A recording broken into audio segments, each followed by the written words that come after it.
Hey guys, today I'm taking a departure from my product reviews to discuss something that is very close to me and perhaps to many of my fellow Americans. Yesterday, January the 16th, President Obama formally announced his proposal for reducing gun violence in America. The president presented 23 executive orders, which are laws that can be changed without congressional action. A lot of Americans believe these 23 executive orders seem reasonable in light of the tragedies we've experienced. It's understandable that in light of what happened at Sandy Hook, the Aurora movie theater, the Tucson shooting involving U.S. Representative Gabby Gifford, and perhaps going all the way back to Columbine, that something needed to be done. So why are individuals who are gun owners, gun enthusiasts, or collectors concerned? One glaring reason is what I said a few moments ago, and that was laws can be changed without congressional action. How can that be interpreted? To me, it suggests that the president essentially is telling the 435 elected representatives in the House of Representatives that they are irrelevant. It can also suggest that we as Americans who elected these representatives, along with the president, that we the voters in America are irrelevant. Does that generate any cause for concern on your part? Maybe you're not a gun owner. Perhaps you have little or no interest in guns because you feel only police officers, federal agents, and the military should have them. However, that doesn't change the fact that because people wanted action, that it authorizes the president to suspend the balance of powers. A couple of days ago, New York's Governor Andrew Cuomo passed one of the toughest gun bans in America.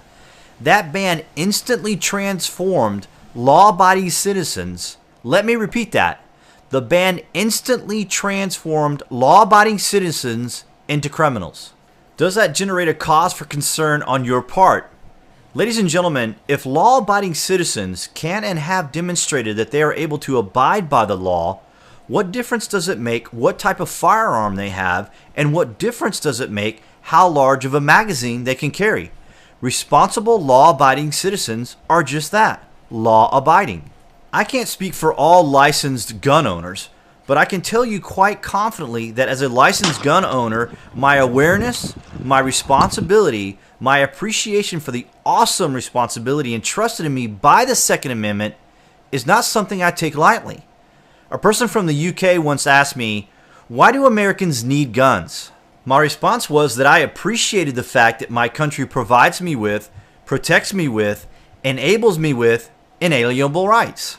Inalienable rights that cannot be bought, sold, or transferred from one individual to another. The personal rights to life and liberty and pursuit of happiness. That among these are life, liberty, and the pursuit of happiness. I don't need a gun. I have the privilege, the awesome responsibility, the grateful capability of exercising my rights, which allows me the honor of having a gun. Considering the question and its context, I wanted to ask them a question. Who needs a Mercedes?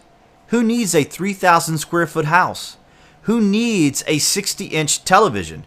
Who needs an entire closet full of shoes? The Bill of Rights doesn't outline our needs. The Bill of Rights provides the awesome responsibility of freedom. Let's take a moment and listen to this exchange from the Blaze article between Andrea Mitchell and Gun Owners of America, Eric Pratt. Of inalienable rights, because whether it's the right to vote, right to sit behind a microphone, or the right to choose how I'm going to protect myself, all those rights cannot be infringed as the Second Amendment says. Well, they can be infringed because the First Amendment is infringed. I have to obey all sorts of regulations from the FCC. There are things that we can't say in a crowded theater. So every right also carries with it responsibilities. What's interesting about that, though, is we don't gag people before they go into the theater. We punish the lawbreakers. And in the same way, we would argue, punish those who abuse the right, but don't gag law-abiding citizens before they exercise their right. We shouldn't be registering them like sex offenders like they are in New York. We shouldn't be in any way impeding them if they have not committed a crime. As a gun owner, do I feel I'm being punished or maybe even denied certain rights? Objectively, not entirely. But by passing these measures, it's most likely going to affect law-abiding citizens, and at best, it's incredibly disconcerting. It could easily be interpreted as we want people to exercise their Second Amendment rights, but to ensure that people feel safe, we're going to limit their capability. This is at best a feel-good measure. For New Yorkers, their gun ban is certainly excessive because you have law-abiding citizens who up until the ban had firearms that were completely legal. Those New Yorkers, like many gun owners, went through the process of obtaining their firearms legally with background checks and other legal procedures outlined in their state. What's happening here is a mindset of protecting the whole than the individual. America was based on individual freedoms.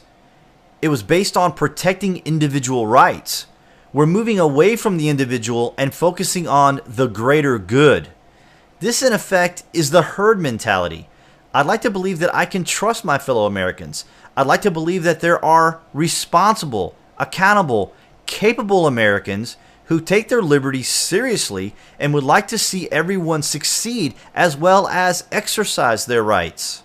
I've intentionally avoided getting into details regarding certain firearms, magazines, existing gun laws, or bans. I'm happy to address those issues along with provide solutions that many responsible gun owners have discussed. However, this video is to get your impressions, your input to the current proposals set forth by the President.